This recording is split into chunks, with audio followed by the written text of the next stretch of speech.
Hi there. Today in this session we will discuss about arrays in Java. In this digital world, storing information is very crucial task to do as a programmer. Every little piece of information needs to be saved in the memory location for future use. For the same purpose, we also use array, which is a data structure to store elements of the same data type. Instead of storing hundreds of values in different hundreds of variables, using an array, we can store all these values in just a single variable. To use the data frequently, we must assign them new, which is done by the variable. In array, each element can be accessed directly by using its index number. We're considering if the size of the area is, then index starts from 0 and goes to minus, that is. And it is a homogeneous, non-primitive data type used to save multiple elements into a particular variable. The idea is to store multiple items of the same type in the array. That's what we call it as a homogeneous. This makes it easier to calculate position of each element by adding an offset to a base value.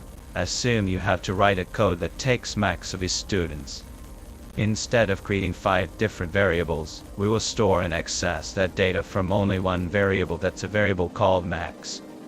There are a couple of advantages to use areas over the top of variables. It helps in writing less code. That's the code optimization. Random access with the help of the index, easy to traverse data, easy to manipulate data, and sort data. There are 2 types of areas, one is a single-dimensional array and another is the multi-dimensional array. If you would like to store that data in a particular row, that's a single-dimensional array. As I said, max of students, name of 5 students or something. If you wanted to store multiple dimensions, that each element in the array will have a student object, and each object will have a couple of properties associated to it. This data you can store in multi-dimensional area as well. Also, if you are supposed to work onto any of the calculation that relies on matrix table or vectors, you can talk about multi-dimensional array as well.